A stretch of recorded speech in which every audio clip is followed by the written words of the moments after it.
There are lots of legends, heroes and spirits that would fit to become a servant in Fate Grand Order. So I decided to take on the task of presenting some figures from history that I would like to see as servants in Servants Wanted.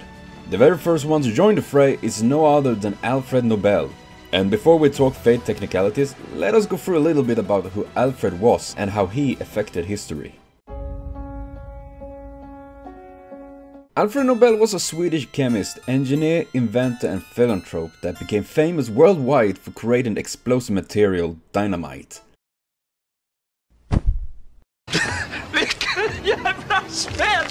Yet it was just one invention of 355 patents he held over his lifetime. Under his life did his businesses explode, literally, and countless of armament factories grew. Though it almost didn't happen as he was banned from researching at least near any cities because of the explosion he caused.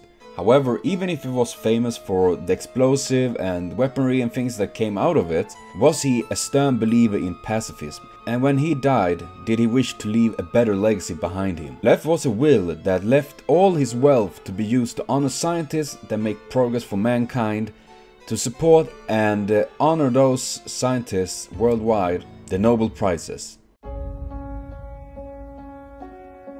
Alfred had some really great stats, especially leaning towards magical energy, luck and noble phantasm, which is expected for a very strong caster. Though his physical abilities like strength, endurance and agility are pretty decent as well for caster.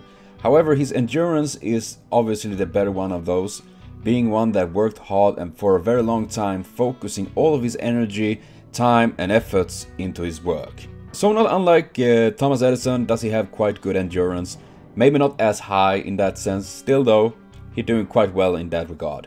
Something that really sets Alfred's parameters aside is his incredible high luck, and the reason for that is because he survived multiple times when his labs and factories exploded, and if that is not great luck, I don't know what is. In fact, it's a wonder that he did survive for as long as he did. His magical energy and noble phantom is also very high ranked, considering that his legacy and creation is so well known that it without doubt would give him a great feat of strength. When it comes to abilities, does he have similar abilities as many other casters, and then he have a unique one that for now, as I call it, is named Clocked.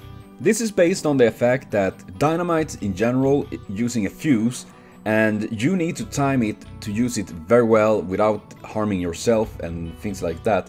And Alfred used this to time his own abilities as well his opponents, actually giving him a very good defensive capabilities, being able to avoid many physical attacks simply by timing the movements from him and his opponents. Similar to Artoria that have such a great magical resistance to negate many magics, does Alfred ability counter many physical attackers. Though to say it's not unbeatable, it can be overpowered, it can be outspeeded or simply outplayed just like any other ability. I just thought it was a very neat little ability fitting with him as a caster and all of that.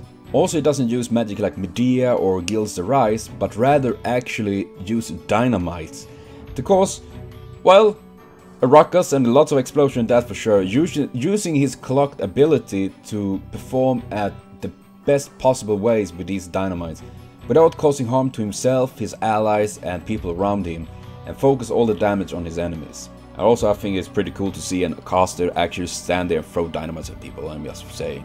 Also, if you wonder about the art you've been seeing here, it's actually a piece drawn by Myung Hime that drew Alfred Nobel with Taiga. And if you wonder why Taiga is there, it's because in my other project, Fate Total War, is Taiga a master that actually do summon Alfred Nobel, and hence the image. And now over to his Noble Phantasm. As for now, does he have two different Noble Phantasm, and we're gonna start with the very first one, the Nobel Prize. It's a rank A anti-mind type of Noble Phantasm that is based on, of course, his biggest legacy, the Nobel Prizes. Activating this Noble Phantasm allow Alfred to buff his allies with one of 5 different buffs. While he have 5 different buffs at his disposal, can he only grant one boon to one target each. And it will last until that target die or Alfred take it away from them and give it to someone else. Meaning that he has 5 buffs in total that can only be carried by 5 different people.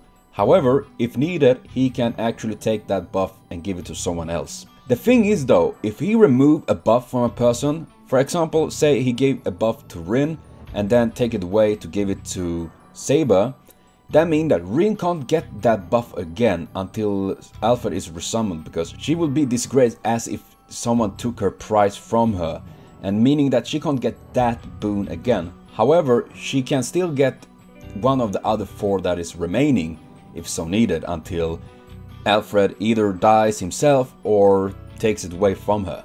And as mentioned, a person can only have 1 buff at a time, meaning that you can't stack all 5 buffs on one person. That would be way too crazy. And the 5 buffs are based on the different prices. As you can see here, we have price of literature, price of chemistry, price of economy, price of physics, and price of medicine. Each of them granting different buffs that can be used very well, and I haven't really worked them out completely yet. But as for now, the price of literature is a boost to a person's noble phantasm as well magic abilities, for example, granting strong spells. So this means that this is a buff that is definitely stronger for Servant, since it can grant them an increased noble phantasm boost. The price of chemistry gives a boost to magic and mana, allowing for greater recovery rate of mana in general, simply giving a very strong boost to the amount of mana and spells a person can use.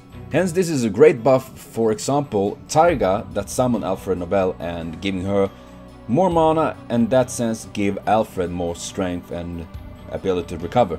Price of economy grants a boon of increased luck. As luck is in general, it do have its odd effects and nothing that really can affect right away. However, it's a great buff to luck, and for anyone that's want that extra edge of luck on their side.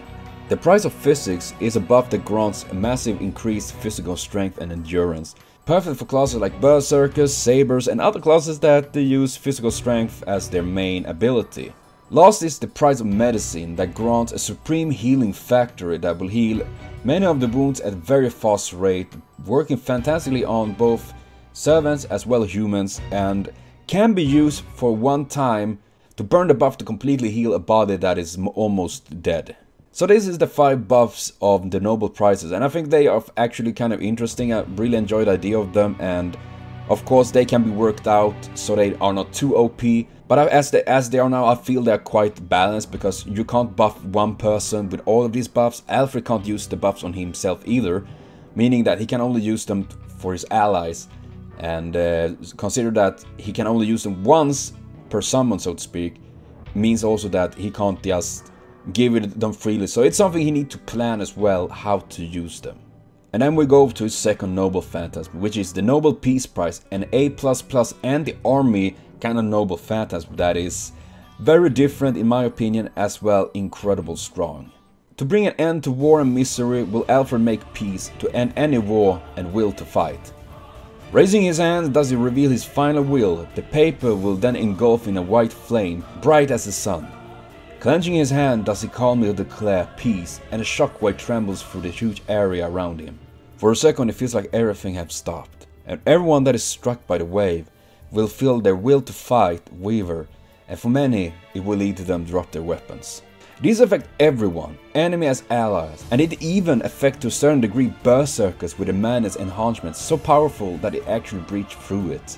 The closer to the source, aka Alfred, the more potent this noble phantasm is. People can still act under the influence of this, however they cannot attack, making them cramped and not able to actually move if trying to do so. This is a noble phantasm that doesn't have an offensive power bound to it, allowing people to instead retreat, gather the wounded, and simply negate a battle. And of course, characters with a very high madness or simply a very high magic resistance have of course much higher chance to being able to resist this, especially if they are far away from this, as the closer you are, as mentioned, the more potent and powerful this ability is. And that goes not only for enemies but allies as well. This is a one-time use though, meaning that Alfred can't use this a second time, not until he has been summoned again. Meaning that, just like his other buffs, while powerful, are they very limited to the amount of times he can use them. And I think that is making this a very interesting, a very different ability among noble phantasm and things like that. That is, while it's not having a direct physical damage or anything like that to it, it rather forces people to drop their weapons and back off and simply negate and completely wore out. And while it's a very powerful ability that can definitely be abused and definitely need to be probably reworked, is the idea that you can only use it once, meaning that but you can't use it recklessly, meaning that you must plan well when to use it, when it is most valuable. So this is Alfred Nobel, a servant wanted for Fate Grand Order. We're gonna see who next gonna be. I'm gonna research a little bit more and see if there is anything I should change with this. I so far enjoyed this very much actually. It was very fun to read up and write this and try to do this video and all of that. So thank you for watching. Remember to comment, share, subscribe, or like for more. It means super much to me. So see you later on. Have a continued super great day.